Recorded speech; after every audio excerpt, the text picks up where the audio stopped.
Hi, and welcome back to Spine Chillers and Serial Killers. I'm Emma. I'm Becky.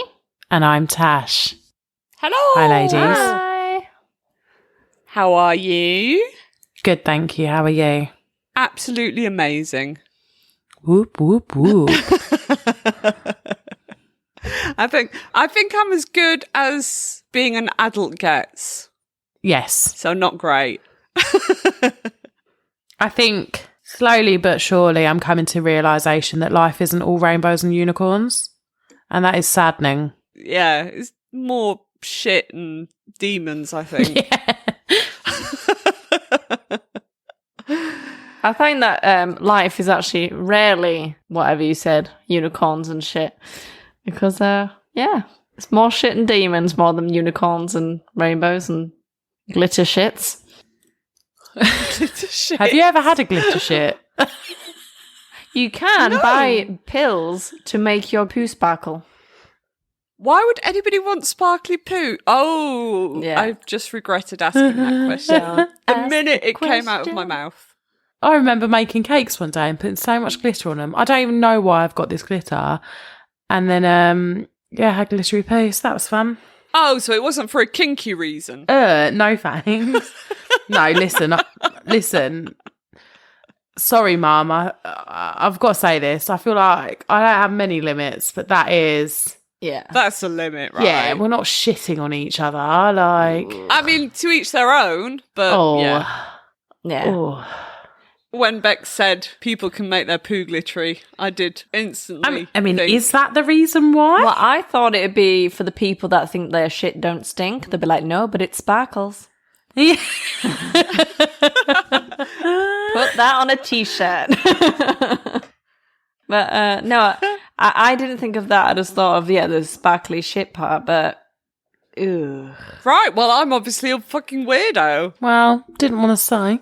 The amount of anxiety that I go through before having to poo in the proximity of like a new partner, I'm not going to go and shit on them. If you know what I mean? It took me Yeah, I ages know to, exactly what you mean. to be able to poo when when I first met my now husband. Things were not. I was with a guy for 2 years and did not purposely fart in front of him for 2 years.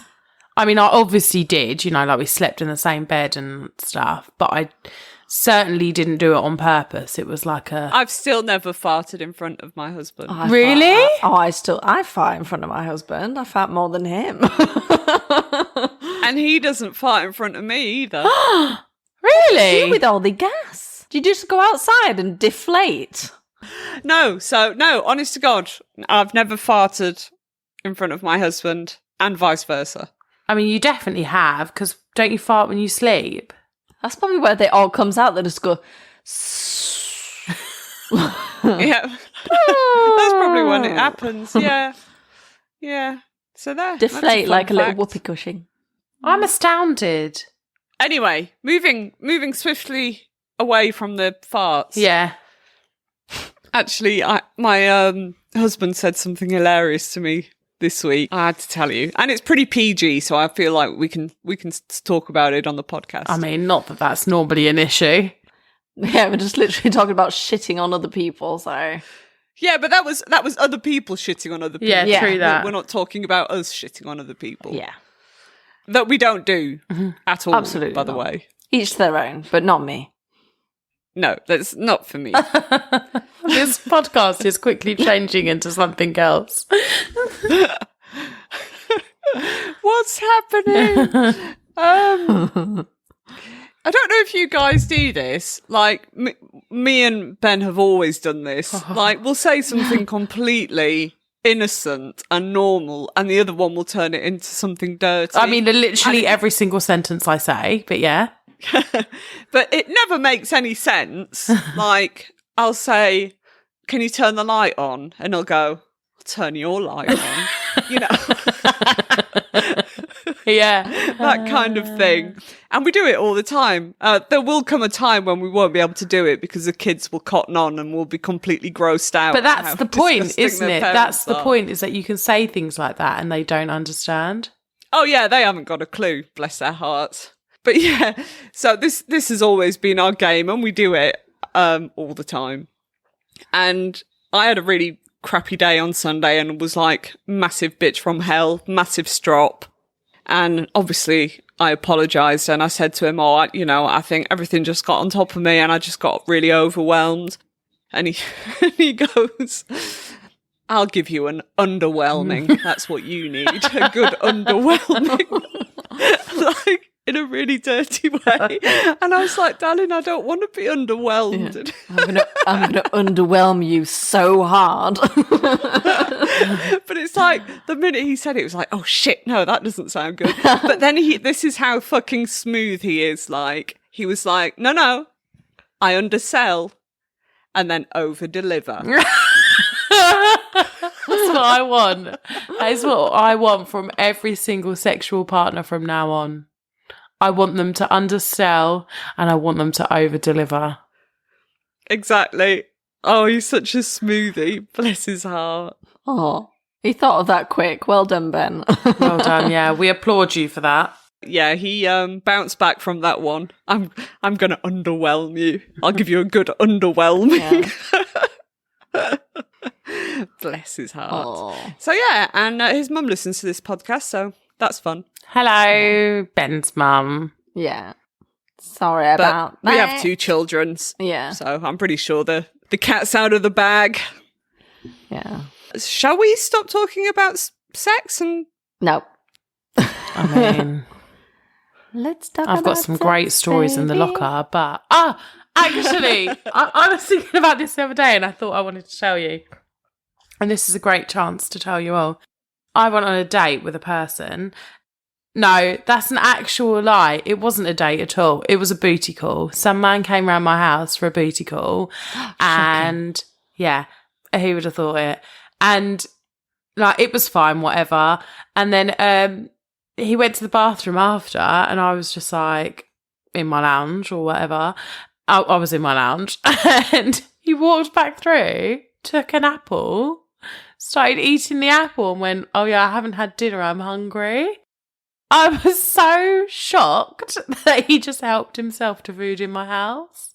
That's so rude. Isn't it rude? It's really rude. That would have annoyed me. I was, when you're like, I was like, okay. I feel like that. Those are my daughter's apples. Yeah, Fuck literally. off. So Yeah. any single men, women, or anyone out there listening, if you go for a booty call, don't just help yourself to somebody's apples. Yeah. Just ask. Yeah, I'm going to say, Just he'd have ask. been like, oh, do you mind if I have an apple? I'm a bit peckish. He'd be like, oh yeah, have 2. So underwhelmingly nice. Yeah. Don't know where that voice came from. Bloody hell, that came from deep down. I thought you were going to tell us about the the man that couldn't say the word. Oh shit! What couldn't he say? Oh yeah. So yeah, I did actually go on a proper date with somebody else. We went for dinner and we were talking about music in the car. And he went to me, "What's your favourite gene of music?" I was like, "What do you mean, gene?" And he was like, a gene of music. I was like, "No, I don't know what that means." And he went, like R&B, rap, or like pop. I went, "Do you mean genre?" And he was like, "No, it's Gene." I was like, "How do you want to spell that?" And he was like, "Oh, I don't know, Gean." I went, "Well, yeah, that is how you spell Gene. But it's actually called a genre of music." He went, "Yeah, that's just because you speak French." I went, No, that's just a word that everyone knows. But that's just because that's the right word. I was so mortified, like instant ick. That and the fact that he wore a string vest. But, No. yeah, it was a no gets from me. worse. You wore a string vest. What, like a netted vest? Like a string vest. Like, Oh, right, yeah, I know what you mean. Yeah. Oh. Yeah. Oh, look at him mansplaining the word genre to you. That's because Yeah. you say it with a French accent. Yeah, there was so much about him that, like, was not... I mean, he was a nice enough person, but just had no aspirations. Like, he was still in his box room in his mum's house, like... Oh no. apparently they had a 3-bedroom house. And I was like, so why are you not in like the second biggest room? He's like, oh, because my sister comes back and she stays sometimes. So she still has her room. I was like, that's weird. Like, you're a 34-year-old man, like, sort your life out. And that's when I implemented rules into dating that included can live back at home, but there has to be very specific situations around that. Yeah, like they've left and had to return. Yeah, that happens. I get that. Like, But not if you've never I'm left. absolutely fine with that. If you've never left your box room and it's still the same Man United wallpaper that you had when you were 13, yeah, it was a no from me. But the genre was different. Genre or Gene as it's now affectionately known, was the nail in the coffin that told me I would never see him ever again. Oh, did you say to him, oh, well, qu'est la vie instead of c'est la vie? Yeah. Oh, God. Oh, that's us. I thought you told us that the other week, and I just kept thinking about it and cringing on the behalf of that guy that didn't know that it's cringy. No, it's one of those that's like... Here, when I get a word wrong, I own it. I got the word wrong. And, you know, but this guy, he was adamant. It's Gene. You're wrong, Tash. Oh, yeah. Like, he's lived his whole life thinking it was that. Yeah. And he will, because you've corrected him, yet he didn't believe you. Didn't accept it. Oh, he just thought I was being pretentious. Don't you? The stupidest people are the loudest and the surest of themselves. But the fucking happiest. This is it, though. Ignorance is bliss. He was having a lovely time in his box room at his mum's house. He cooked dinner for him and did his washing every day. Oh, I'm sure he was. I'm sure he was. Lovely. And it's going to continue because he's not going to get a girlfriend anytime soon. Yeah. Ignorance is Gene. Anyway, I think it's me to start. Let's do this. Girls, you are not ready for this story. Oh, yes, I am. I was born ready. Are you ready? This is fucking that was a poor attempt of that, Becky. Are you ready? Did you move away from your microphone, though? No, I just did a really low voice. Was that you? I thought it was. Sorry, did you think I was a man? Okay, here we go. So, this week, this is probably the weirdest one I've done so far, so I hope you're ready for it. So this week, I am talking about a guy called Carl Tanzler. Have you heard of him before? Tanzler? Tanzler.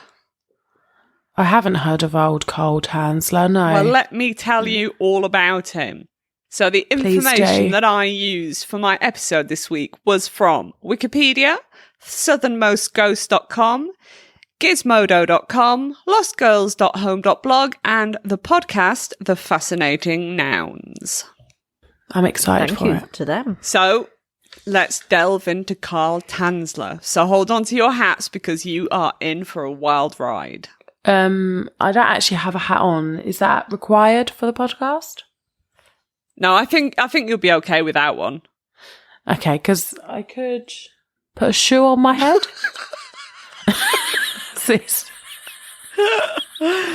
I have a pillow and a spoon handy. Which would you prefer? Okay, just hold on to your chairs, all right? Hold on to your chairs. I'm on the floor! Oh, fuck. Okay, most of this will probably sound made up, but I assure you, to the best of my knowledge, all these events are true and did indeed happen. Oh. So Carl, with a K, was born... Interesting. Yeah. It's important. Is he German? Carl well, there you go. With a K. So Carl with a K was born George Karl Tanzler in Germany on the 8th of February 1877. But he went by Carl, so he uses his middle name. This seems to be a theme back in the day that a lot of people went by their middle name. Yeah, it's weird, isn't it? Because, people don't really do that anymore, do they? My middle name's just quite plain. Yeah. Yeah. The amount of people that at work, though, that use their middle name, and they're nearly all called Tony. Oh, really? Yeah. It must have been, for a certain age group, it must have been cool to be called Tony, so they all use their middle name. Oh. Yeah. Well, there you go. Anyway, that's what this guy's doing, Carl. As far as I can see, the weirdness starts pretty early on with Carl, as around the age of 12, he began being visited by a spirit that he claims was his ancestor, the Countess Anna Constantia von Cosel. Okay. During her visits, she told Carl that he was a count, obviously, because, you know, she's his ancestor. Yeah. So he then began calling himself Count Karl von Cosel. Who can blame him? Well, if someone came up to you and they were all ghosty and said, Tash, Yep. you are a queen. Yep. I can see you calling yourself queen. Yeah. I'd be silly not to. Queen Tash has quite a ring to it, actually. Yes, nice, isn't it? Yeah. Mm. Well, that's what Carl thought. He thought he had a good ring to it. So he was then known as Count Karl von Cosel. Count Karl von Cosel. That was really good, Becky. More of that. More of that. So when he retells this story, because he wrote memoirs, so a lot of this story comes from his memoirs. Mm-hmm. When he retells the story, he lived in a castle. As most counts would. Yes, but he absolutely did not live in a castle. Ever. Well, you are king of your castle. So usually in my stories, I am the true believer in all things spooky and paranormal. In this story, however, I'm calling bullshit. As we will see, Carl has a tendency to lie, or at least embellish the truth somewhat. Or the other highly likely option is that this guy is just fucking plain mental. Yeah. So he continues to get visits from this ancestor, and she shows him a vision of his future wife. Ooh. A beautiful dark-haired lady in a white dress, who he falls immediately in love with, and he is now convinced that the girl in his visions will be his soulmate. Carl turned out to be somewhat of a traveller and ended up in Australia. Possibly. As I said, he has a tendency to lie. This is just before the First World War. Now, in Australia, he claims that he bought himself an island in the Pacific. As you do. Okay. Okay. Yeah, he's Just go out and buy an island. Yeah. Well, he lives in a castle, right? He's rich. And he's a count. Sure he does. And when the war broke out, he was contained in a concentration camp for his own protection, he would say. But really, it was more likely to be because he was a German suspected of being a threat. Yeah. When he bought the island, where was he living? Sorry. Was he living in Germany at the time when he apparently... He was in Australia. Australia, okay. Apparently, Right, okay. at this point. Okay. Or none of the above happened, and he wasn't in Australia, and he didn't buy an island, and he was still in Germany, and he served in the army throughout the war. As a lot of information comes from his own memoirs, who really knows what the Count was up to during the war. After the war, he moved back to Germany, or was already there, and married a lady called Doris Schaefer, and together they had 2 daughters, Aisha and Clarissa. Okay. And they existed. They were real. They were real. Okay. So far, you know, a little bit of oddness, a little bit of embellishing the truth. Could have come in to some money, and land might have been cheap in Australia at the time. Yeah. You know, the Great Island sales. And we weren't there, so we Yeah. don't know. We weren't there. We weren't there. He could have had an island. Who are we to say that he didn't? Richard Branson's got an island. Yeah, and he's also a millionaire. Billionaire. Okay, so that wasn't a very good argument. So Tanzler, or Count von Cosel, then moved to Zephyr Hills, Florida, where his sister Nice. had already emigrated. His family followed later. Shortly after his family arrived, Carl, now spelt with a C, to sound less German. Yeah. No, it's less German, Tash. Oh, Yes. Yup. That's it. Got a job at the US Marine Hospital in Key West in 1927. And once he got this job, he abandoned his family. Because, after all, Doris was not his dark-haired fantasy girl he'd seen in his visions. Who can blame him? Sack her off, get a divorce. Well, you know, got 2 kids and stuff. No, they don't get divorced. He just literally abandons them. Oh, nice. Yeah. So, to begin with, he's employed as a hospital custodian, which is basically like a janitor, a cleaner. Okay. And he works his way up to radiology technician. So this confused me. Hold on. Sorry, what? Yes. He started cleaning. Yep. And he works his way through a medical degree up to radiation technician. Radiology technician. Radiology. All right. Yeah. So he's taking x-rays Yeah. of people. Yeah. Oh, it's well known amongst, Okay. that's how you get in. That's how you begin with a mop and bucket. Absolutely. Yeah. So this did confuse me because as far as I can tell, Carl has no medical education whatsoever. But he does claim to have 9 different degrees, all in the sciences. Well, you know, once you've got 9, what's the extra one? You may as well just say you've got it. Yeah. You know, he needs to be educated to be a doctor anyway. Well, he might have, he's got 9 degrees. One of them might be a medical doctor. No, but he's probably just got a doctorate of something else, hasn't he? my issue was, if he was a doctor, why did they give him a job as a janitor and not just straight up to a radiology technician? Well, quite, yeah. But they gave him a job as a radiology technician, so there must be something to it. But it utterly... Maybe they were just really short-staffed one day and they were like, Hey. do you want to give this a whirl? Yeah, all you do is stand behind this screen, push this button. That's all you do. Because, I mean, I'm no doctor and I don't really know, but I don't know that the people that take the pictures, they're not the doctor, are they? They are just like a technician.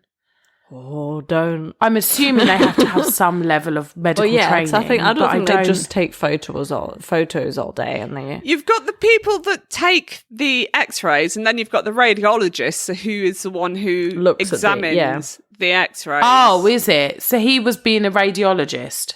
He was a radiology technician, so probably should have found this out. I'm not sure if that means he's examining the x-rays or he's just taking them. But regardless, he's got no medical training. He was sweeping floors 3 days earlier. Yeah. He's got 9 degrees, Tash. Yeah. All in well, the do you know what? sciences. Yeah, all the sciences, all of them. And if he'd have stayed a few more years, he would have been head of surgery. So, Yeah, brain surgeon. yeah, absolutely. We're talking 1927, 1928. None of these degrees can be found. And of course, there's no way for anybody to check. It's not Yeah. like you can Google it.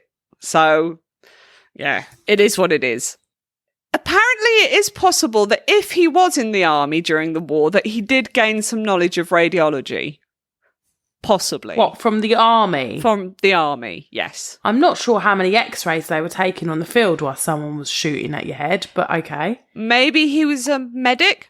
Yeah, but again, I'm not sure they were walking around with a massive x-ray machine. They're pretty big, and I can imagine back then. But hey, listen, I wouldn't want to Just go discredit with it. this man and his knowledge. I'm sure He knew what he was doing. Just go with Yeah. it, Tash. So Carl is many things, as we will see during this story, but stupid isn't one of them. Now, I said he wasn't stupid. I think he's very manipulative, and he's very Yeah. clever in making people believe stuff. Yeah.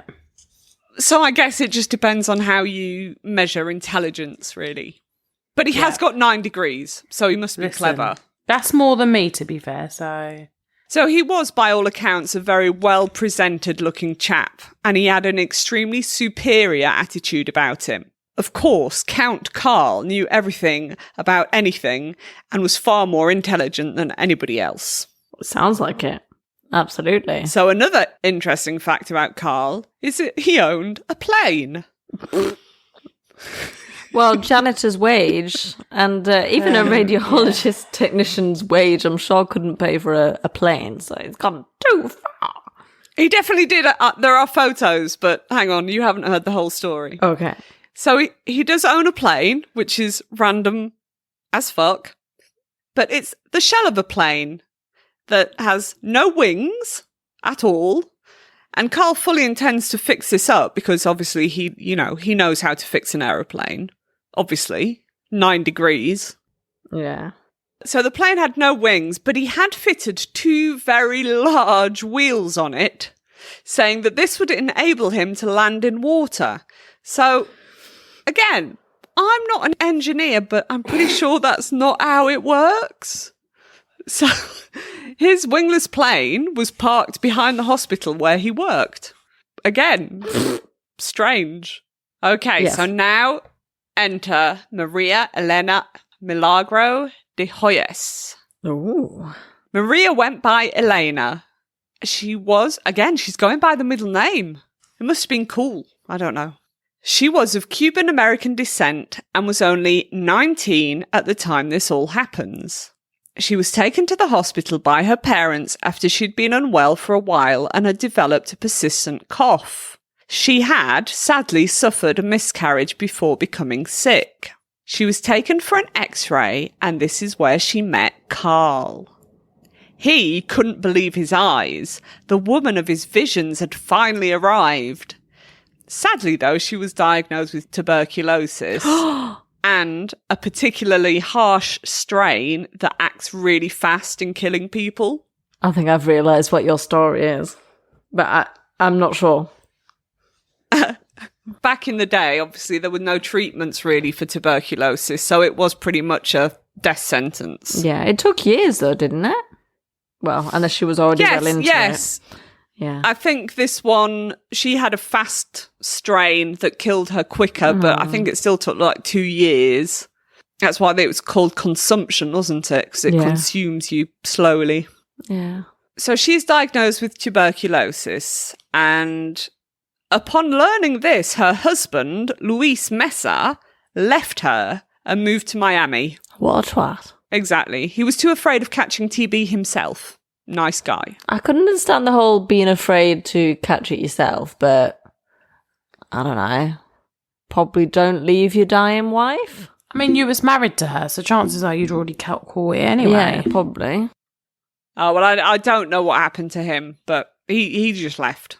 So all Elena's doctors said there was nothing to be done for her, and she was basically sent home to die. Oh. Carl, however, tells Elena's family that he thinks he can cure her, and free of charge, too.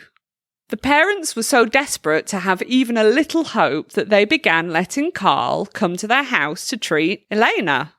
He would give Elena all kinds of different potions that he concocted and borrowed hospital equipment to give her radiotherapy and electrotherapy to heal her. Now, none of these, of course, cured tuberculosis. No. None of that does.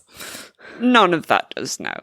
The electrotherapy was very painful, and poor Elena ended up crying out in pain during these sessions, where, of course, Carl had to examine her chest at great lengths. That was convenient for him. It was. Ugh, I've just shuddered. Wasn't his excuse that her lungs were in that general area?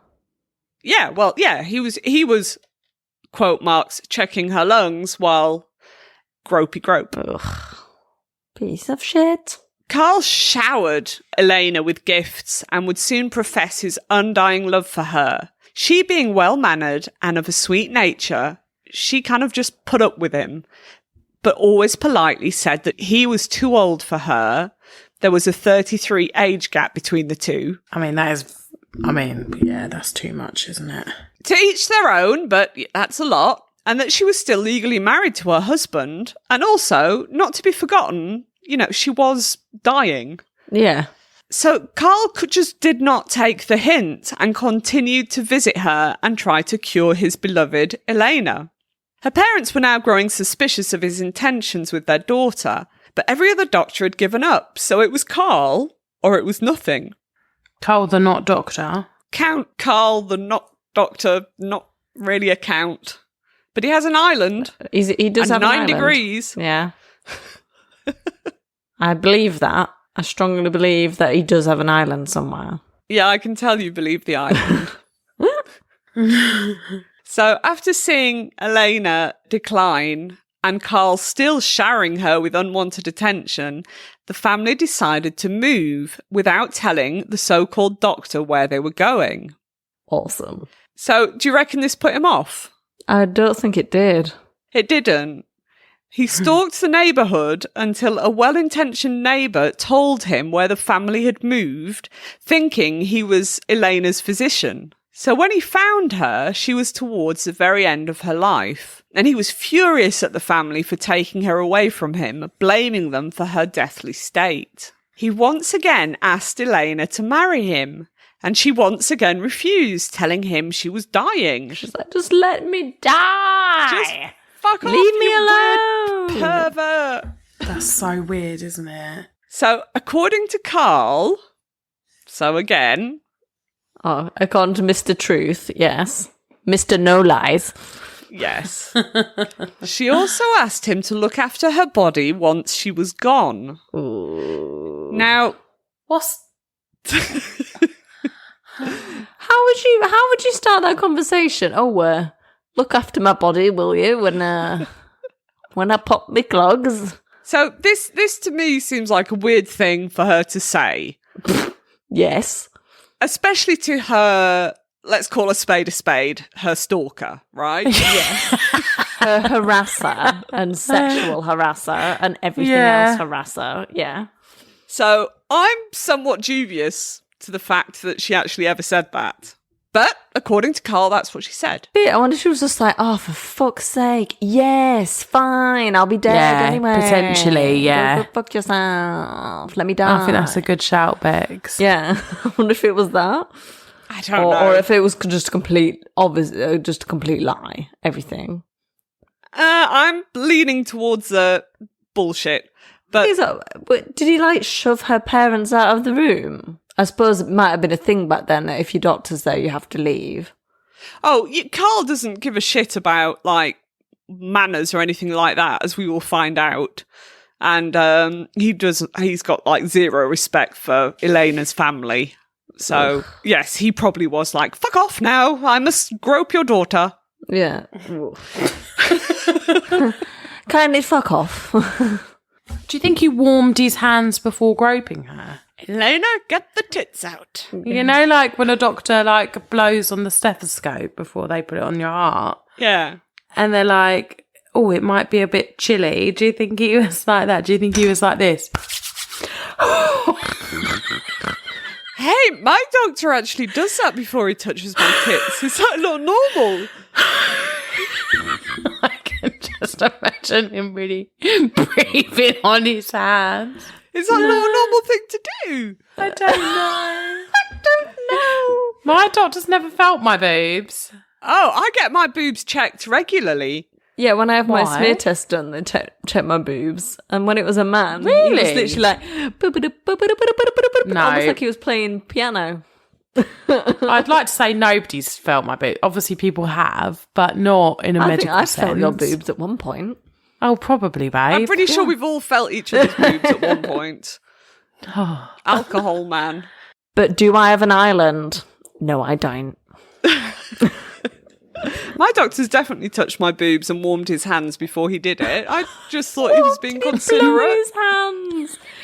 He did. Did he blow in Yeah, them? Or but how did rub he them do it? together? Did he do it like that? Yeah. Well, you mean on Love Actually when... have you seen that? When, the couple that are fluffers for a porn film and the actors that come in and he was like, Yes, oh, like what that. Like that.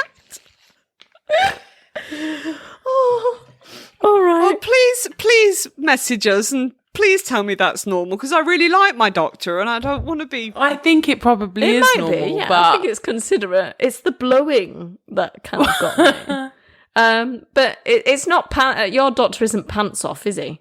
Wasn't there a doctor that a couple of people nicknamed him Pants Off because you go in for anything and he'd be like, well, we'll get your pants off. Get your pants off. No, that's not my doctor. Yeah. Pants off. Yeah. I've forgotten about that. You know who I'm talking about, don't you? Yeah. I know who you're talking about. Anyway, no, that's not him. Maybe we should have reported him. It was funny back then, whereas now I can see it's very problematic.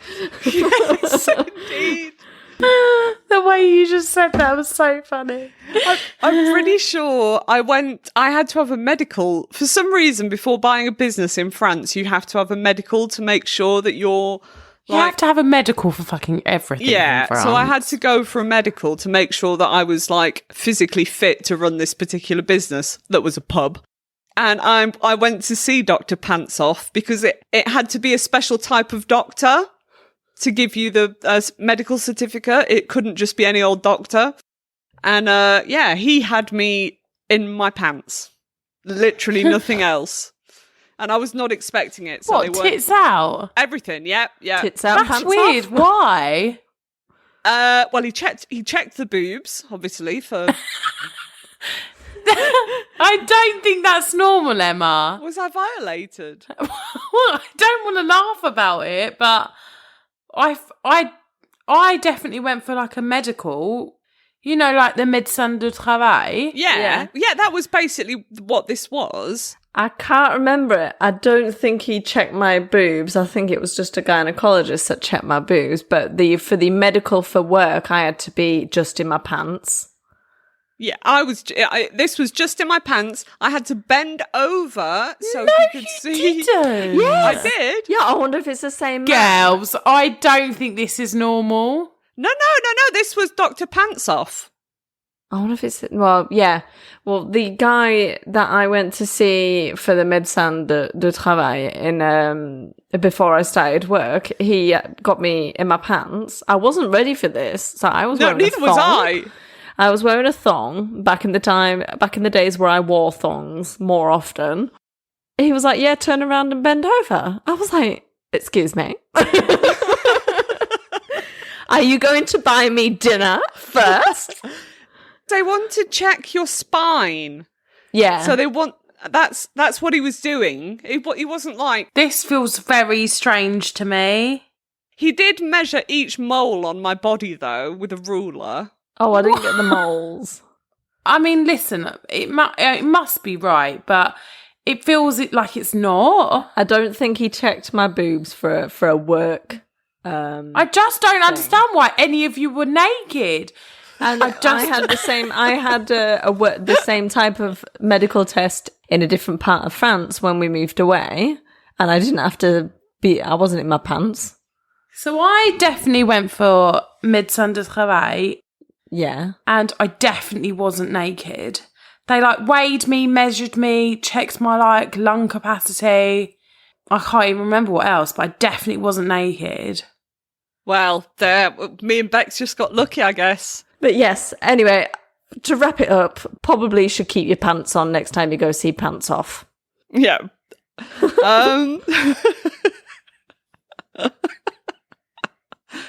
I'm so shocked. So, back to Carl and Elena. Weirdly enough, Elena's asked her stalker to look after her body once she dies. Of course. Of course. Carl took this as their wedding vows. And now, in his eyes, they were married. God, fucking hell, Carl. I wonder if he saw an island and was like, that's my island. I own it now. Oh, dear. Same with the castle, right? He just drove past there's a castle there. That's mine. So after 3 years off their first meeting, on October 25th, 1931, at the age of 22, Elena passed away from her disease. Oh, 22. I know. Fucking so hell. sad. So Bless Carl her. offered to pay for the funeral as he knew Elena's family was poor and wouldn't be able to offer her the burial that she so deserved. And they accepted. And they buried her the next day. Carl was a huge part of the organisation. And once the funeral was over, he announced that he did not like the idea of Elena being in the ground and rotting away with the damp, as buried bodies do. So he was going to build her a very fancy mausoleum. Right. Yes. He also announced to them that he would be moving in with them and sleeping in Elena's bed. What the fuck, Carl? And as the family were too poor to refuse the $5 a month he was offering, they accepted. Completely taken advantage.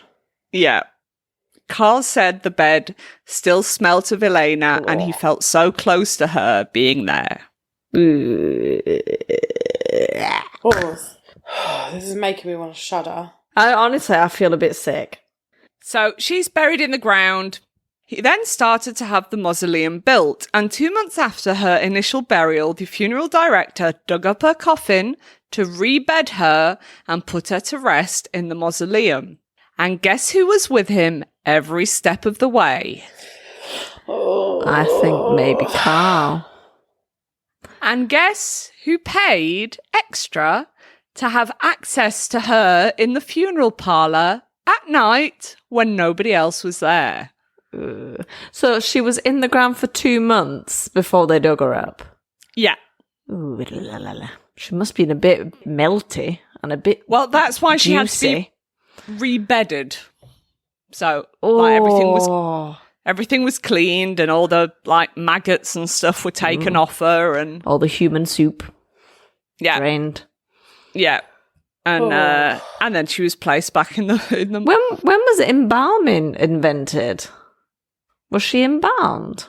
Well, they were embalming back in ancient Egypt, so oh yeah. but wasn't it didn't it go out of practice for a while and then they brought it back? I don't know. A Google for another time. Yeah. So he had full access to her during this whole rebedding process, and before putting her in the mausoleum, he could visit her as much as he wanted in the funeral parlour. He had the coffin lined with formaldehyde to help preserve the body. What does that mean? That she was in a swimming pool of formaldehyde, or is it like a powder? What is it? Right. Oh, I'm sorry. No, just ignore that question. No. I think she was in 2 caskets, and I think maybe the first one was kind of like a vat full of formaldehyde. Yeah. And then she was in a coffin, but I'm not 100% sure on that fact. Okay, thank you. Anyway. Because stories vary. Anyway, Carl has asked the funeral director to do everything he can to help preserve her body. Unbeknown to her family, Carl was the only person to own a key to the mausoleum. And for the next 2 years, he would visit her gravesite nightly. He said Elena would talk to him and sing to him her favourite song in Spanish that just so happened to be about a guy that dug up the love of his life to take her home and then killed himself beside her. Carl would continue to propose to Elena every night that he visited, and he says that her spirit would speak back to him. Her spirit began asking him, pleading with him, to take her home with him. Yeah, sure she did. And although to begin with he was hesitant because, grave robbing, bit frowned upon. I bet he was like, oh, stop it, I can't do that. Can I? He literally, that's what it sounds like, yeah. But one night in 1933, he couldn't resist any longer. So he snuck into the mausoleum and stole her casket in a little wagon he was pulling behind him. So he was dressed to the nines for the occasion, and God knows how, but he managed to get her extremely heavy casket over the fence of the cemetery. However, in doing so, some liquid from the coffin oozed out onto his clothes. Oh, baby, you're so wet. Becky, no! Oh, please don't put that in. I'm so embarrassed. No, that's definitely staying. I died inside. What? I came up like word vomit. It was like, don't say it. He must have had help. He must have paid someone. Well, there are theories that he possibly did have help, but as far as I know, he didn't. So, according to him, the night he rescued Elena from the cemetery, the other spirits gave them a great romantic send-off, all dancing around, happy for the couple. He even said angels were flying around them as he rolled her away. This man is on crack. So, because he was living at Elena's parents', remember, he couldn't exactly take her home. So he put her in his wingless aeroplane and then casually returned back to his room at her parents' house, just making sure to walk a longer route so that the smell of rotting body ooze would wear off. Is that ever wearing off? I don't think so. And I don't know what formaldehyde smells like, but I bet that doesn't smell nice. I don't know either. So his airplane then turned into some kind of laboratory where he would work on Elena's body and in his mind resurrect her. He thought that if he could restore her body and then get the plane airborne, he would shoot her into space, bringing her back to life. Mate, this man needs sectioning. Fucking hell, Carl. I shit you not. And this geezer's written about this. Yeah, this is his Is he not memoirs. embarrassed by his Absolutely not. fantasy? No, the gall of this man is incredible. So he thought that the radiation would penetrate her tissues and restore life. What, like back his to her. penis? Oh, Dash. Fuck. So, What gene of radiation do you think he thought would bring her back to life? understandably, after being dead for 2 years, Elena's body wasn't looking its best. So Carl got to work. Ooh. He used coat hanger wires to hold her joints together, bought her a pair of glass eyes, as her eyes were now sunken and rotten. He began covering her skin with silk and mortician's wax to help preserve her skin, and stuffed her torso with rags to stop it caving in. He made her a wig out of her own hair that had now, of course, begun to fall off, and stapled it to her head. Ouch. He dressed... Well, she's dead, Tash. She's not feeling much. I still feel it's just complete. It's abuse of a corpse as well. He's just stuffed her chest with rags. Let's not get offended by the staples, yeah? He dressed her in white and gave her a pair of silk stockings and a pair of gloves. He would climb into her coffin with her and kiss her softly on the lips. Ugh. Imagine kissing a 2-year-old corpse on the lips. Oh, it's just too much, isn't it? I bet he said that she kissed him back. Ooh. Ugh. Honestly, my belly feels like it's flipped over. It's the fact that he's admitting to it all as well. And he just finds it so normal. Yeah. Well, in his mind, she's given him permission. She's asked, she's begged, pleaded with him, take me home, Carl. I just want to be with you. Yeah, this has gone by the whole, oh, she's beautiful and I think she's amazing. Because, like you say, she mustn't have looked great after a few months. Well, even after a few weeks. And this is years now. This is 2 years. She has been dead for 2 years. So she's pretty, Well, I have seen a picture of what she. I've seen clips of this story. I've never heard the whole story, but I've seen what she looks like after he does her up a bit. But still, do you want to see, Tash? Yes. Are you sure? Because you didn't sound convinced. It's just gross, isn't it? it's horrific. Them fucking eyebrows. What? So that's her dead. That's a picture of her dead body that he's made That up. he has put wax and silk That's all over. fucking weird, isn't it? How are you shagging that? Just get a blow-up doll. Nobody said he's shagging her. Wow. I bet he is. Well, I haven't said that yet. He did make other adjustments to her body that I shall tell you about later. No. I was just assuming if you're going to go and confirm, I'm not having it. Ooh.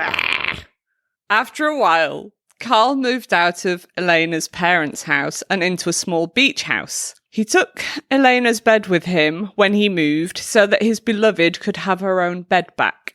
So he's just basically stolen a bed from their house. It's fine. Yeah.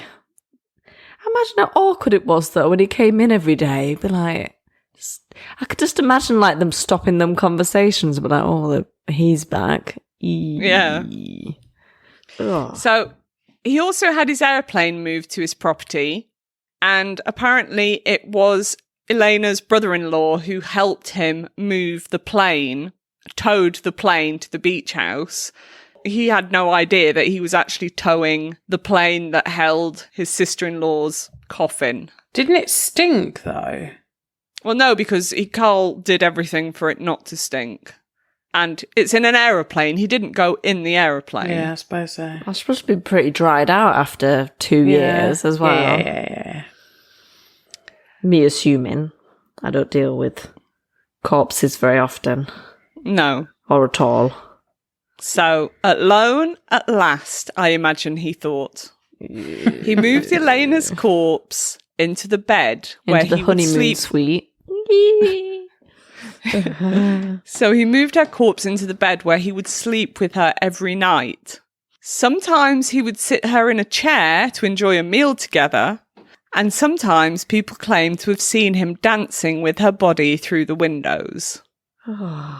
He had to use an extreme amount of perfume on her corpse and formaldehyde to hide the stench of decomposition. He was approached by a parent of a child who had mentioned seeing a mannequin in the Count's bed every day. Carl just put this down to the kid's overactive imagination, but still asked the parent to stay quiet, and bought them a new Ford Model 48 to make sure that they would. Jesus. After a few years, quite a few people were driving around Key West in new Ford Model 48s. Where's he getting all this money from, though? He's a count, Becky, with an island. Carl still described these years as the happiest of their lives for both him and Elena. Fuck me. Even though she's fucking dead. Yeah. So during this time, Carl received news that one of his daughters had died from diphtheria. And I'm not 100% sure that that's what she died of, but she did definitely die. But he was so totally obsessed, totally absorbed by his love for Elena, that he didn't even attend the funeral of his own daughter. What great guy. And he didn't send any money to pay for her burial. Because all his money was going on perfume and clothes and jewellery for the corpse. And buying everybody a car to shut them up. And maybe he was still paying off his island. Yeah. Well, yeah, you know, they're not cheap, are they? I suppose he was renting it out and getting a bit of money from it. Possibly. Possibly. A few tenants in the castle, that would help. Yeah. So this went on for 7 years. 7 years. 7 years. Until eventually the rumours of the weird Count got back to Elena's sister, Florinda. She turned up at Carl's door and asked where her sister was. He merrily chirped back, "Elena, your sister is here." Oh, fuck me. Yeah. And proud as punch, showed Florinda how he was caring for Elena. How horrific must that have been? Of course, absolutely horrified, Florinda went straight to the authorities and they arrested Carl for wantonly and maliciously destroying a grave and removing a body without authorization. So he was evaluated by a psychiatrist and deemed sane to stand trial. However... I'd like to beg to differ. Yes, quite. But the case was dismissed as the statute of limitations had been reached. So, Carl then asked if Elena could be returned to him. Wait a minute, but he's still abusing a corpse. Yeah. How's there a limit there when it's still happening? Right. The theory, wantonly and maliciously destroying a grave had a statute of limitation on it. I think it was about 2 years, and that had passed. And then the removal of the body without an authorization, I think they just let it slide because, of course, this turned into like a massive media circus. Yeah. Yeah. Rightly so. People were actually sympathetic towards Carl. What the fuck? Yeah. They thought he was romantic. What? Who thought that? A lot of people thought I just can't believe that. Is that in his memoirs? I'm not sure, but everything I read was that people thought he was just like a quirky, eccentric romantic, and that it was this love story. She literally ghosted him to get away from him by dying. Yeah. She's the original ghoster. Yeah, and it still didn't work. He still didn't... So, okay. Anyway. Yeah. Long story short, he gets away with it. And after he's got away with it, he has the gall to ask for the body to be returned to him. I mean, what fucking planet is this man living on? I mean, he's brazen. He's got massive ass balls, and I'll give him that. Oh, I don't want to think about Carl's balls. No. Did you see, when you looked at him up on Google, did you see what he looks like? Yeah. He looks like fucking, if Father Christmas, if Santa went on a keto diet. He's dapper Santa, but also mixed with that fish guy. Is it Albert Fish? Oh, kind of looks like that. Oh, just his name just makes me want to throw up. And then a little bit of the Monopoly Man. That's what he looks like. I bet he did, in fact, own a monocle. I bet he did. I bet he did. So, of course, the body was not returned to him. You would think that finally this poor girl would be able to rest in peace, right? Well, I hope so. Nope. Her body was put on display at the funeral home for people to come and gawk at. Oh, bless her. They were charged for the privilege too. Guess how many people went to see her? In fact, you won't guess, so I'll just tell you. Yes. Hundreds of thousands. 6,800 people came to look That's at weird. her. Schools were finishing early to go and take the kids to see her. The children. Fucking mental. They did love a good gawk at stuff, though, back then. Isn't this where when all the, what they used to call freak shows and stuff, were still going on in the circus, or would that already stopped by now? No, I imagine that would have been still going on. I loved stuff like that, didn't they? Yeah. And, to be fair, the funeral parlour were a bit like, what the fuck do we do? Because, obviously, they've never had this happen. Like, a body be returned for the third fucking time to the funeral parlour. And what do they do with a dead body? You know, that they are, back then, they were displayed so that loved ones could come and see the body. So... yeah, but you didn't have to pay for it. Exactly. And that's where that theory kind of doesn't hold together, because they were charging people. Yeah, they saw an opportunity and they went for it, and then they got a load of money for it. Just pigs. Yeah, awful. The media, of course, was loving every second of this, but instead of calling Carl out for being outrageously macabre, they painted the picture of a devastated romantic that couldn't let go of his beloved. Now, you've got to keep in mind that Elena never loved Carl. Well, don't let the truth get in the way of a good story. But she never loved him. And she didn't even really like him. So there was nothing romantic about any of this. And yet, tons of people supported him and felt sorry for him.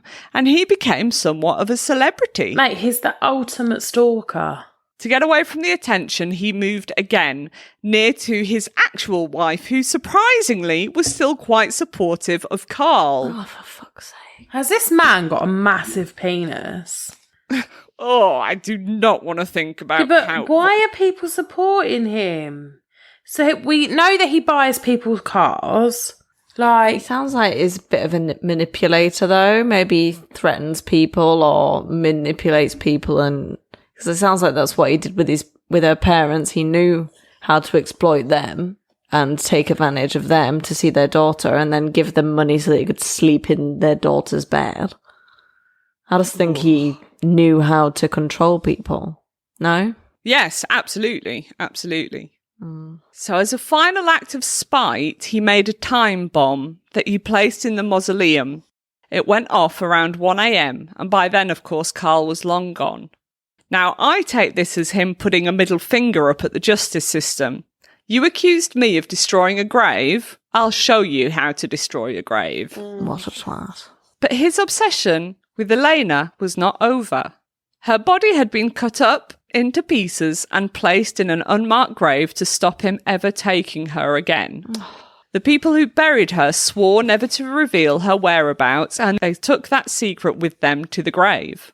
Good. Carl had no way of retrieving her, so he made himself a life-size doll. Fuck off. Will someone just section him already? This is not okay. He used death masks that he had made whilst he had been in possession of her body, so he basically made moulds of her face. Oh my god. It's horrible. And that is how he would live out the rest of his life. Alone, except for the doll. Unemployed, as the hospital had fired him many years ago for stealing equipment and just generally being a fucking weirdo. And not a doctor. And, yes, probably not a doctor. And when he finally died in 1952 at the age of 75, his body was not discovered for several weeks. Quite ironic that the guy who had spent so many years trying to stop a body from decomposing had his own body left to rot into the floor. Good. Now, earlier, I mentioned that he had tampered with her body in other ways. I shall now tell you how. The doctors who performed the autopsy, Dr. Oh no. What? Dr. DePoo.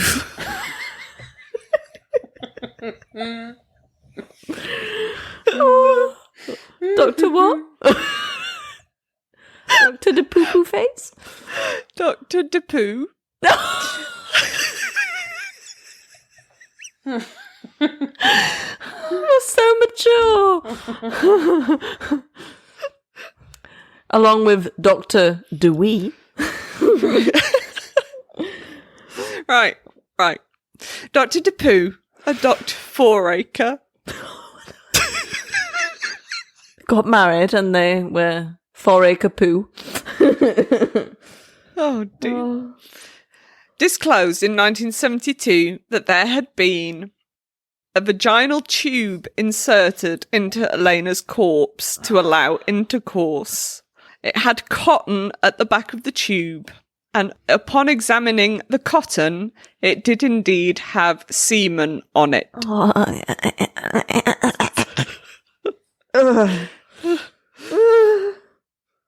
Tash, you still with us, babe? I mean, I don't want to be. Imagine having to be the one to fish out the Kleenex and be like, yes, this is used. Ugh. They said that they did not say anything at the time as they thought the family would find these details to be too disturbing. So, I get that. So, yeah, but do you not think they could have, like, gone after him a little bit more for abuse of a corpse? I don't know. They didn't, anyway. So, yeah, this only came out in 1972, so it's like 20 years after he died. Yeah. Oh, it so annoys me when they don't get what's coming to them and they just die peacefully on the floor. There is an interesting twist to the end of this story.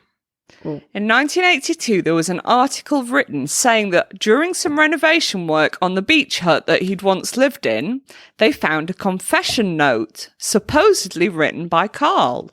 Yeah. It read, "She died because I gave this to her mercifully.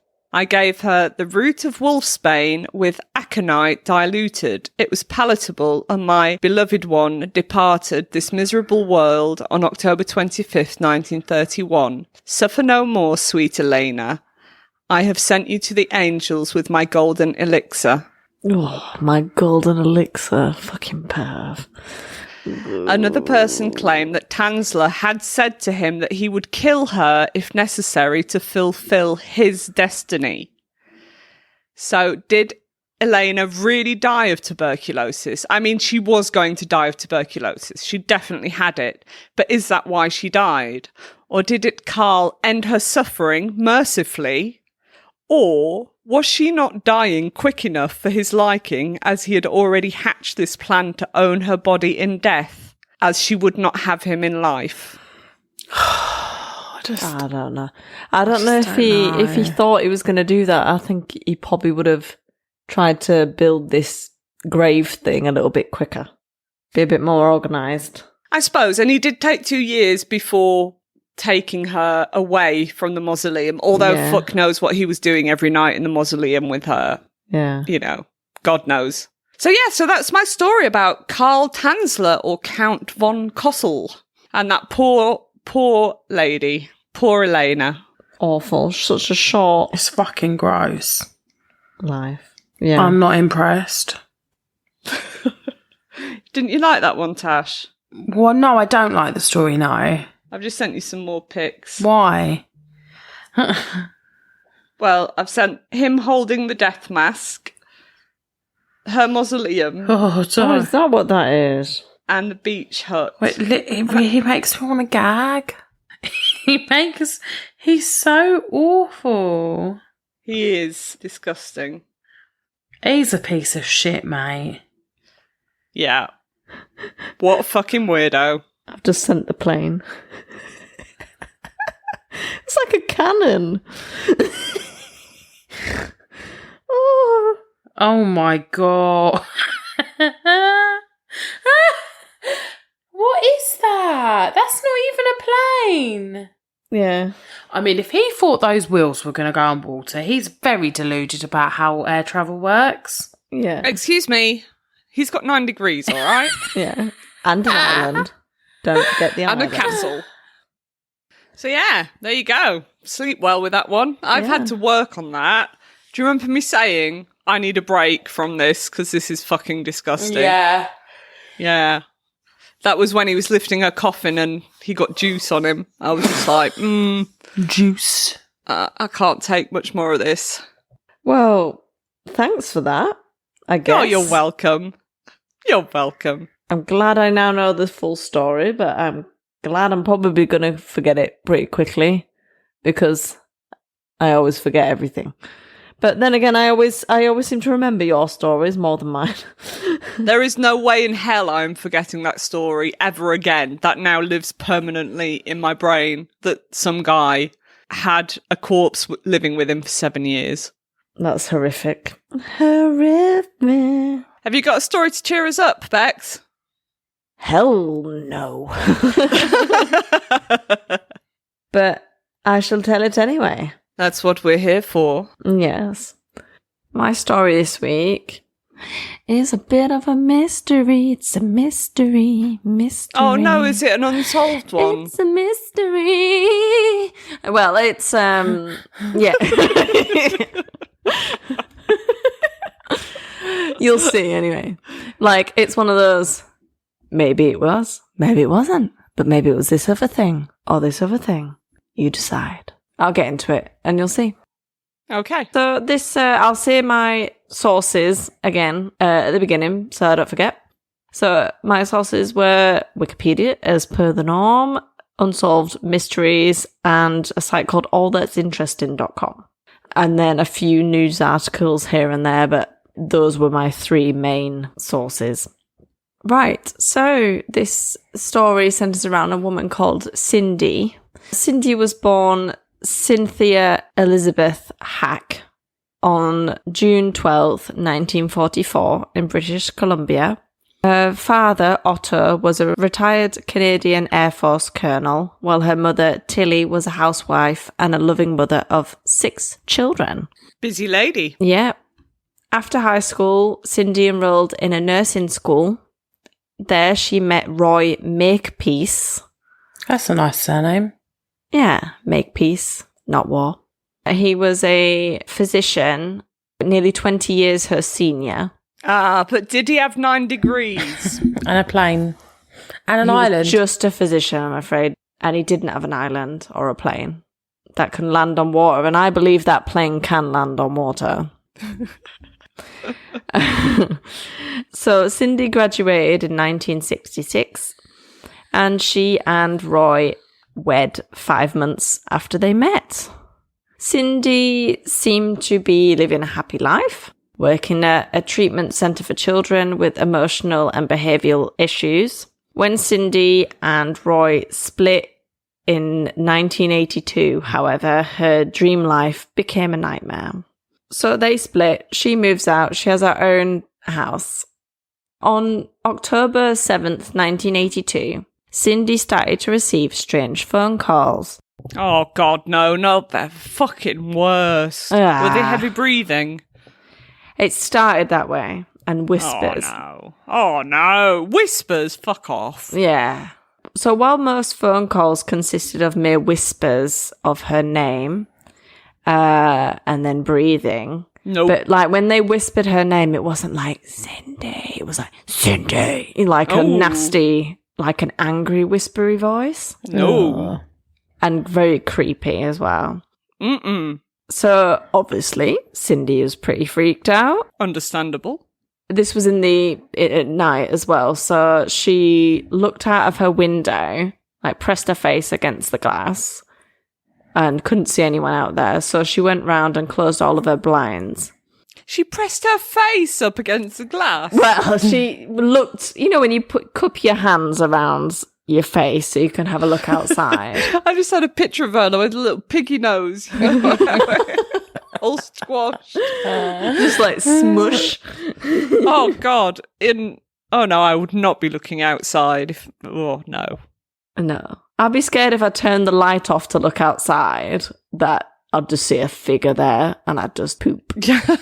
Like a face staring back at you. No, thank you. No, thank you.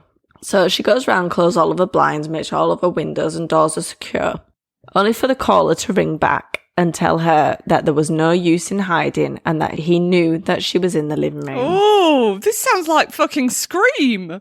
Yeah. Yeah. And isn't she called Cindy? What are they called in Scream? Is it Cindy? I don't know. Or is Cindy the scary movie piss take version of it? Maybe. Possibly. So, obviously very freaked out by this, she calls the police. Good. Police come over and they take a look around and they couldn't see any signs of an attempted break-in. And they said that they'd come by again in a few minutes, like patrol the area a little bit. But they suggested that hopefully it's just a prank call or anyway, for her to change her number and get an unlisted number. Yeah. And it also helps avoid all these types of weirdo calls.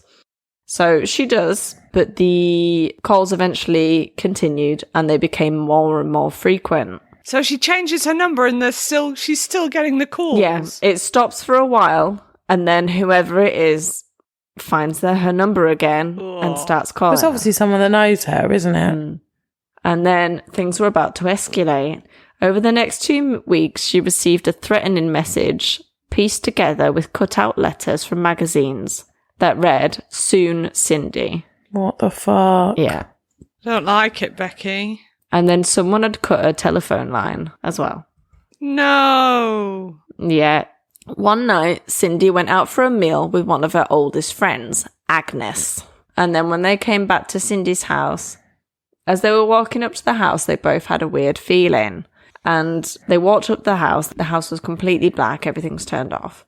As they got closer to the front door, they saw that someone had thrown rocks through her window and smashed her porch lights. They tried the door to see that it was already unlocked. So, cautiously, they go into the house and see feathers on the floor. What the fuck?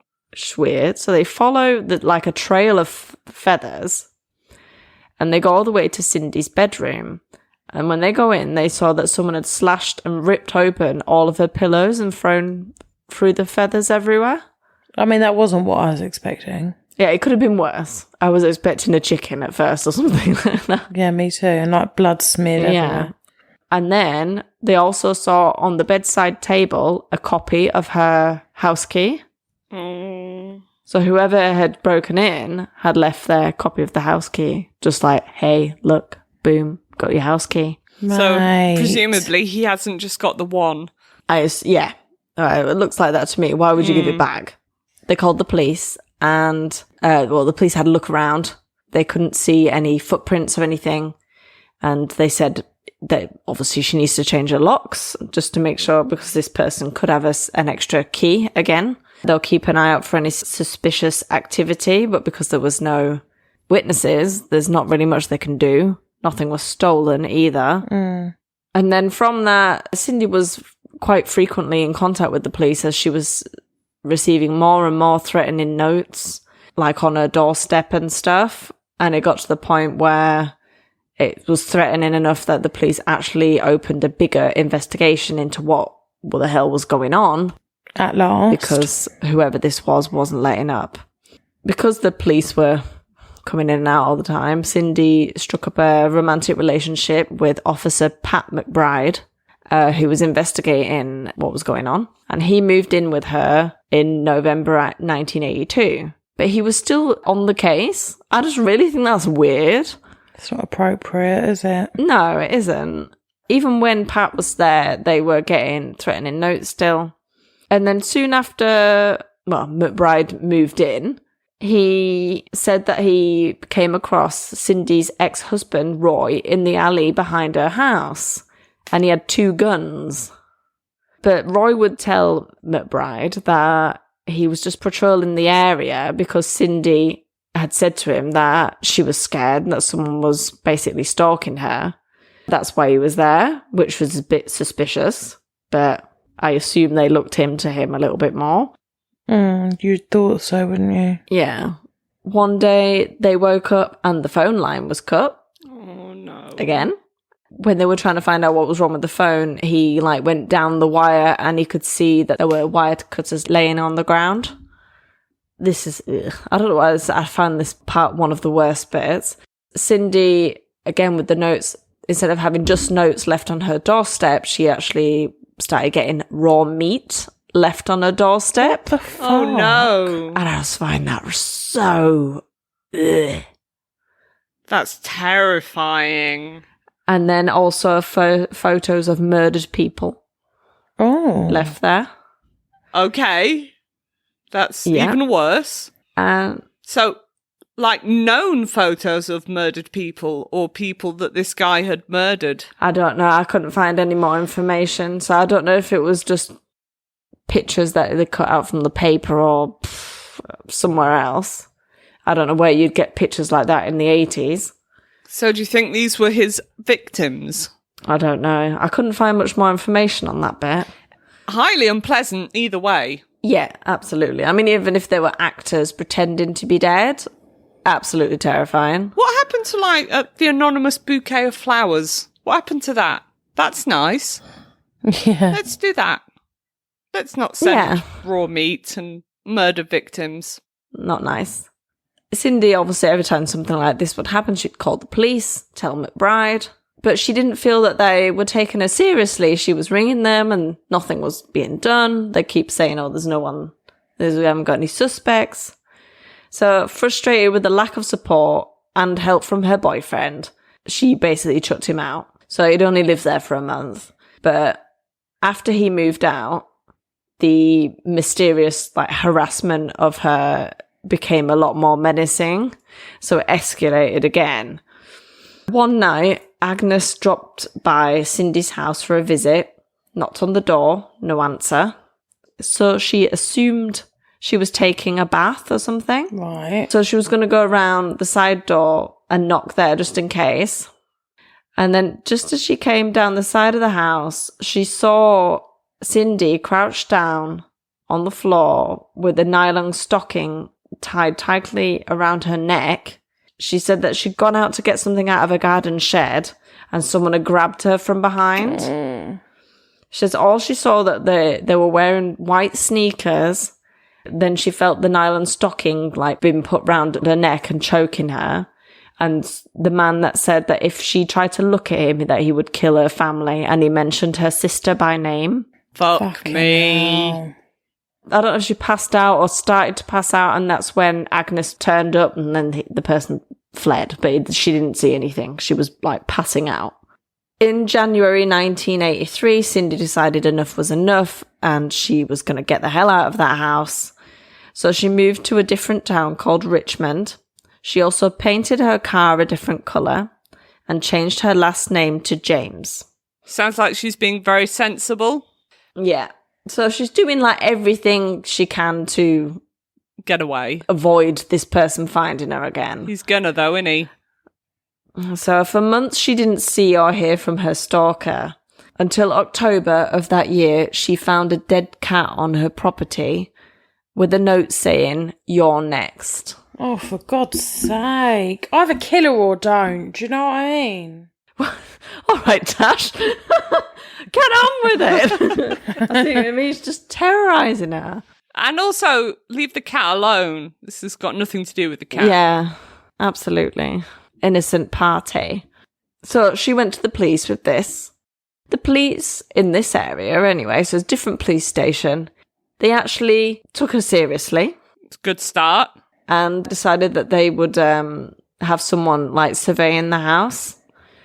So when she also decided to hire a private investigator, a guy called Ozzy Caban. Fantastic name. Awesome name. The police continued their investigation and, like, questioned her several times, and then she mentioned about the previous problems she'd been having in the town before. Ozzy, the private investigator, went straight into her house and installed floodlights all around the property. So the minute anyone comes up to the property, they all turn on. Yeah. That's a good idea. Fantastic. Yeah. He also installed a panic button and a two-way radio so he could hear what was going on in her property all the time, which she agreed with. She wanted that because she felt really, really unsafe. Yeah. One night, Ozzy heard strange noises coming over the radio, like almost as if she was in, like, there's a struggle or something. He could hear weird noises and banging around. He decides to go straight to her house. He knew he can feel that there's something wrong. And he found that the house was locked. So he looked through a window and he could see her lying on the floor, and there was blood on the floor, and he could see that there was a knife stabbed through her hand with a note on there saying Cindy's dead. So whoever had attacked her this time had stabbed her through the hand, stabbed this note into her hand, and then into the floor. Ugh. So completely gone through her hand. And she was drugged, and she wasn't conscious when this happened. So she was taken to hospital. So not dead. No, she was okay. Well, okay. She was shaken up, but she was alive. So she said that she remembers someone grabbing her from behind and, like, a needle prick in going into her arm. Like, she could remember being stuck by a needle, and then everything going a bit dark and floppy. And then she woke up in the hospital. Police thought that they might have possibly had a suspect, someone that Cindy had mentioned seeing quite a few times, and sometimes they were accompanied by one or two other people. But none of the fingerprint, what they got from any of the scene, didn't match this person at all. And they had an alibi for that night. So they ruled this guy out. Once she got out of hospital, the police said that they would put almost 24 hours surveillance on her house because they need to catch this person. The threatening phone calls continued, but they were always too short to trace. Once the police started watching the house, there were no more phone calls for that time. And then sometimes the surveillance was on for days on end with up to 14 officers around the house. But then once the surveillance was away, once they went home, or there was a gap in surveillance, that's when things that would happen. So he's watching. Yeah. Eventually, the officers became skeptical of the harassment. Her parents, Cindy's parents, believed that whoever the attacker was doing this on purpose and was watching the house and were trying to make Cindy look crazy. I mean, the girl had a knife through her hand, man. One day, she was found dazed and semi-conscious, lying in a ditch 6 miles from her home. She was wearing a man's work boot and glove and was suffering from hypothermia. Cuts and bruises covered her body. A black nylon stocking had been tightly tied around her neck, and she had no memory of what happened. What the fuck is going on? This poor woman. Can you imagine? Yeah. So her friend, Agnes Woodcock, and her husband, Tom, decided they were going to come and stay with her and help her because they were just fed up of seeing their friend in a state and getting attacked all the time, and the police now not doing much about it. Also, bravo to us for not laughing at Woodcock. Yeah.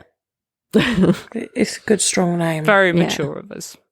How much wood does a woodcock chop? So anyway, so Tom and Agnes stayed with Cindy. One night, Cindy came running into their room saying that she's heard noises in the house. So they all went to investigate together, which is very good. Not like on all the horror films, like, oh, let's split up into ones. Never split up. They all stayed in a group together. Yep. Yeah. So they went round the house and they could see that there was smoke coming up from the basement. And they went down to have a look and it was on fire. So they come upstairs to ring the fire brigade and the phone line had been cut again. God. She's not having much luck with her phone line, is she? No. I think I would probably say that it's someone from the fucking telephone company if they keep cutting the phone line so they get to come back all the time. So Tom left the residence to alert the neighbours. So he went running outside and he saw a man standing, looking up at the property, just in the street. And he shouted out to the man and said, please call the fire department, we've got a fire here. And instead of doing so, he just kind of ran off down the street. I mean, I know that there was no mobiles then, but he just didn't say anything and ran off. And then he was never identified. No one could say who that man was. Suspicious. Very That's suspicious. suspicious. The police suspected that Cindy had staged the incident. Oh, fuck's sake. The reason why they think that is because there was no sign of a break-in. Because he's got keys. Oh, yeah. Yeah, I forgot. I know it's a different house, but I know he's changed, but he's got it once. He could easily get it again. Exactly. They're saying this because there was no sign of a break-in. The fire was set inside the home, and in order to get to that part of the house, it was thought that the perpetrator would have had to have climbed through a specific window. And they found no dust disturbed or fingerprints around that window at all, or on the outside of the windowsill. It was also considered odd that Cindy wasn't acting like a victim, which is super problematic for many reasons, because not everyone acts the same. I was going to say, how does a victim act? Yeah, how we're supposed to act. Exactly. What they're saying is Cindy was like carefree, like walking a dog, doing stuff, going out by herself, not acting scared. Okay, that's weird. It is a little bit weird, but I also think, well, she's kind of had to live with this for a long time now. You probably do become used to it somewhat, don't you? A little bit used to it, yeah. And the dog does need a poo. Yeah, exactly. Cindy got very depressed with the lack of help that she was getting from the police and the fact that they were just saying that she's making it all up. Her depression got so bad that she was eventually committed to her local psychiatric ward, believing that she was becoming suicidal. Well, at least she might be safe in there for a bit. Yeah. She was treated there for around 10 weeks and then she left the hospital. After she was released, she admitted to her father, Otto, that she knew more than what she was letting on to the police, and she thinks she knows who her attacker is, but she wants to go after the perpetrator herself. Her father warned her not to do this, even though the police have been not particularly useful recently, that she needs to contact the police and say that this is who she thinks is attacking her. Yeah. But she says that she didn't want to because he's already made threats to her family. But anyway, she would eventually listen to her father and she'd go to the police and said that she thinks that it's her ex-husband, Roy, doing all this, as that's when it started. He completely denies it and said that he also was a victim of the stalker. What? And he actually had a message from the stalker on his answer phone that he'd kept. And also Roy has pretty solid alibis with work and his friends and lots of people that could vouch for him. I know that a lot of it was on the phone, but his phone records check out that. So if it was him, it wasn't doing it from his phones. That brings us to the 25th of May, 1989. So 6 years and 7 months after the first threatening phone call, Cindy disappeared. On the same day she disappeared, her car was found in a neighbourhood parking lot. Inside were groceries and a wrapped gift. There was blood on the driver's side door, items from her wallet were under the car. So not in the car, under it, as if she'd been taken while she was trying to get out of the car, or taken from the car. Yeah. No trace of Cindy anywhere. Oh, man. I mean, her parents reported her missing straight away. Yeah. Like the same day. 2 weeks later, a construction worker was at a site and decided that he needed a wee. So he decided to walk away from the building site towards an abandoned house. As he was walking towards the house, he came across an awful smell. Oh, God. A smell that you don't forget. Mm-hmm. On his way back to the building site after relieving himself, he said that he could see something by the side of the house. He thought it was weird, so he goes and have a look. And it became apparent that it was a clearly deceased woman. To him, it looked like she'd been brutally murdered. Her hands and feet were bound together behind her back. A black nylon stocking was tied around her neck. Yet an autopsy revealed that she had died from an overdose of morphine and other drugs. Police brought in a knot expert and said that Cindy could have tied herself in that position. Oh, my God. When he said a not expert, I was thinking, why aren't they bringing in an expert? Why are they bringing in a not expert? Yeah. A knot, K-N-O-T. Yes, I'm with you now. You now. Yeah. An expert on knots. I bet Carl was an expert on knots. Oh, yeah. I bet he had a degree in it. I bet he did. And this person, the knot expert, said that Cindy could actually quite easily have tied herself in that position. Police concluded that they think it was self-inflicted and that she had committed suicide. What the fuck? Or wanted to make herself look like she'd been murdered. The medical examiner, however, disagreed and said that she had an injection in her arm, that she could have done herself. But the high dosage of drugs in her system meant that she would have had to have tied herself up really quickly before she would have died, because it would have hit pretty quickly. And there was no needle next to her body or in the surrounding area. They never found it. Okay, well, there you go. That's not her then. And if she had injected herself at the other side of the field or somewhere else and then walked there, her feet would have been dirty and she had clean feet. Yeah. So these are the different theories. So the police thinks it's her, because I didn't mention earlier, but the first town that she lived in, the police eventually got very suspicious of her because everything that happened only happened when she was up by herself. No one ever witnessed anything. Right. Yes. At all. But that just goes with somebody watching. Exactly. It happens. Other people think that it was McBride, the policeman that she dated for a brief period, because he would have known when the house was being watched and when it wasn't being watched. He was the one that said that he did see Cindy's ex-husband, almost as if he was trying to put blame on him and take it away from him. That never really took off too much. And this is one of the interesting ones.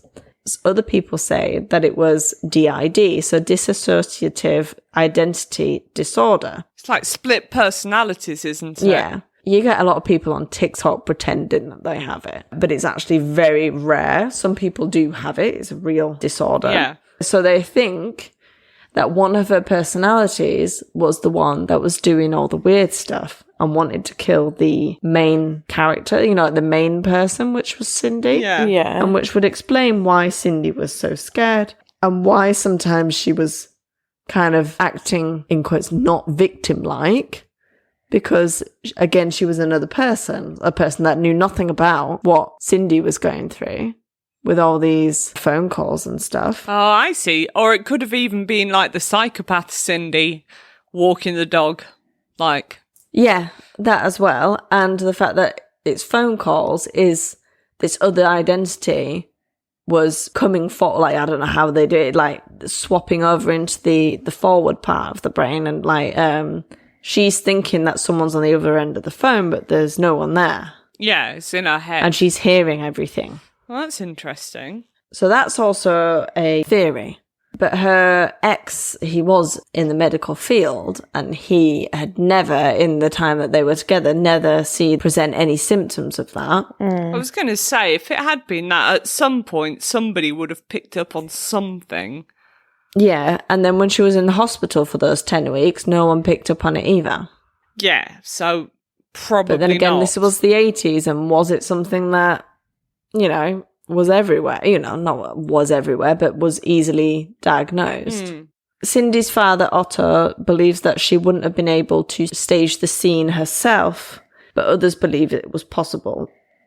And in Vancouver, the coroner ruled that her death was not a suicide, not an accident, or a murder. They determined that she died of an unknown event. Well, that's helpful. Yeah, like closure-wise for her parents, there isn't any. Cindy's parents never doubted that their daughter was murdered, and Otto believes that the police did not investigate the possibility of homicide, and instead they just zeroed in on trying to prove that she committed suicide. That's ridiculous. So they believe that someone in Vancouver is getting away with murder. Wow. And that's it. But that can't be it. That's it. No, they never officially put down a reason of what happened. I mean, I feel sorry for Cindy. Whatever really happened. And that's about it. That's weird as hell. What do you think, Tash? I think the split personality thing. Do you? Yeah, I think she. I don't know. It's hard. That or the police officer boyfriend. Hold on, I want to see if I can play the voicemail to you. It's the voice that sounds very suspicious to me. It sounds like a woman. Who was this voicemail sent to? Her ex-husband? This was sent to the husband. Yeah. The ex-husband. Whereas Cindy never had anything recorded. On the recording, it says, Cindy dead, meet soon.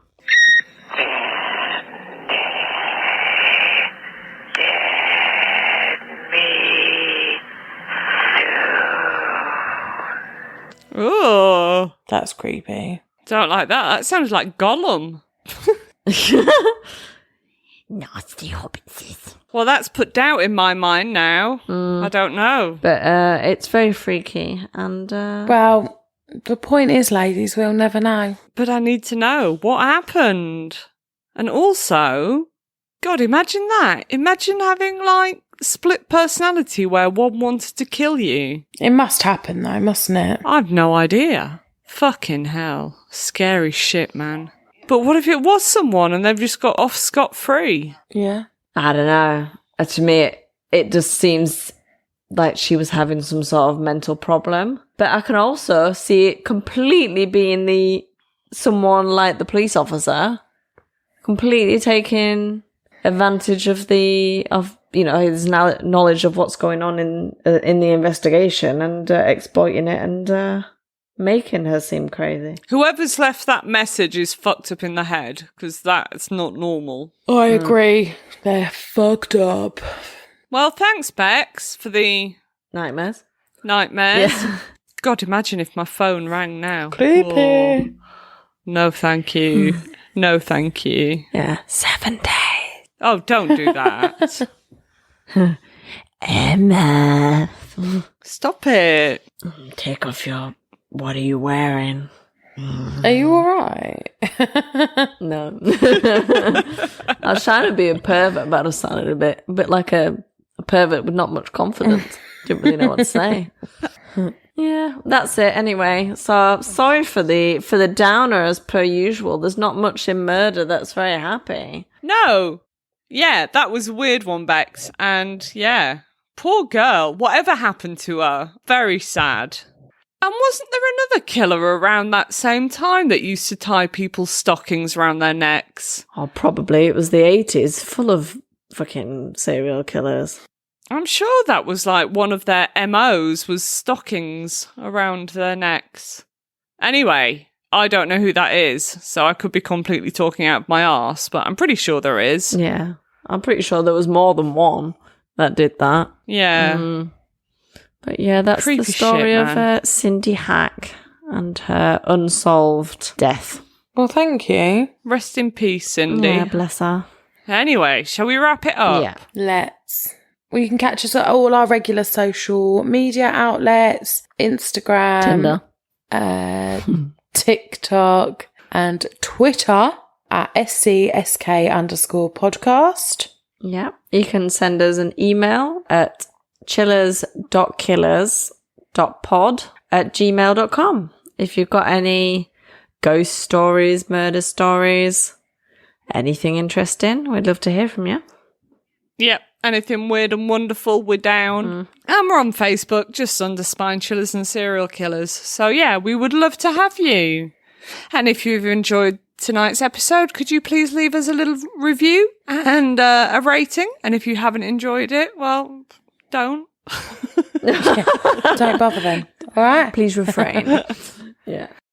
Oh, okay, ladies. So, see you next week. Stay safe. Don't steal people's bodies and keep them as your corpse bride. And You stole my line. I was going to say, don't rape corpses. yeah, please don't do that. Don't kill people. And keep it weird. Bye.